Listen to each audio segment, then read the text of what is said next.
Chapter 1 The Cyclone.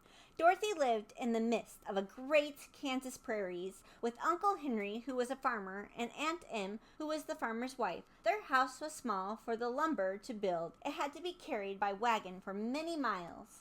There were 4 walls and a floor and a roof, which made one room. And this room contained a rusty-looking coke stove, a cupboard for the dishes, a table, 3 or 4 chairs, and the beds. Uncle Henry and Aunt Em had a big bed in one corner, and Dorothy had a little bed in the other corner. There was no garret at all, and no cellar except a small hole dug in the ground called a cyclone cellar, where the family could go in case one of those great whirlwinds arose, mighty enough to crush any building in its path. It was reached by a trapdoor in the middle of the floor, from which a ladder led down into a small dark hole. When Dorothy stood in the doorway and looked around, she could see nothing but the great gray prairie on every side. Not a tree nor a house broke with the broad sweep of the flat country that reached to the edge of the sky in all directions. The sun had baked the plowed land into a gray mass, with the little cracks running through it. Even the grass was not green, for the sun had burned the tops of the long gray blades until they were the same color to be seen everywhere. Once the house had been painted, but the sun blistered the paint, and the rain washed it away. Now the house was as dull as gray as everything else. When Aunt Em came there to live, she was young, pretty wife. The sun and wind had changed her too. They had taken the sparkle from her eyes that left them a sober gray. They had taken that red from her cheeks and lips. They were also gray. She was thin and gaunt and never smiled now. When Dorothy, who was an orphan, first came to her, Aunt Em had been so startled by the child's laughter that she would scream and press her hand on her heart whenever Dorothy merely voice reached her ears, and she looked at the little girl with wonder that she could find anything to laugh at. Uncle Henry never laughed. He worked hard from morning till night, and did not know what joy was. He was gray also, from his long beard to his rough boots, as he looked stern and solemn, and roughly spoke. It was Toto that made Dorothy laugh, and saved her from her growing as gray as her surroundings. Toto was not gray. He was a little black dog with long silky hair and small black eyes that twinkled merrily on either side of his funny wee nose. Toto played along, and Dorothy played with him and loved him dearly. Today, however, was not playing. Uncle Henry sat at the doorstep and looked anxiously at the sky, which was even grayer than usual. Dorothy stood in the door with Toto in her arms and looked at the sky too. Aunt Em was washing the dishes.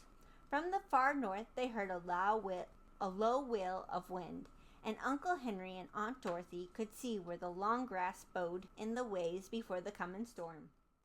There now came a sharp whistling in the air from the south. As they turned their eyes that way, and they saw ripples in the grass coming from that direction also. Suddenly, Uncle Henry stood up. "There's a cyclone coming, Em," he called to his wife. "I'll go look after the stock." He ran towards the shed where the cows and the horses were kept. Aunt Em dropped her work and came to the door. One glance told her that the danger was close at hand. "Quick, Dorothy!" she screamed. "Run for the cellar!" Toto jumped out of Dorothy's arms and hid under the bed. The girls started to get him. Aunt Em, badly frightened, threw open the trap door in the floor and climbed down the ladder into the small dark hole. Dorothy caught Toto at last and started to follow her aunt. When she halfway across her room came a great shriek from the wind. The house shook so hard that she lost her footing and sat down suddenly upon the floor. Then a strange thing happened. The house whirled around 2 or 3 times and rose slowly through the air. Dorothy felt as she were going in a balloon.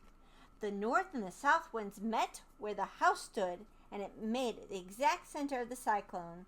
In the middle of the cyclone, the air was generally still, but the great pressure of the wind on every side of the house raised it up higher and higher until it was very top of the cyclone, where it remained and was carried miles and miles away as easily as you could carry a feather.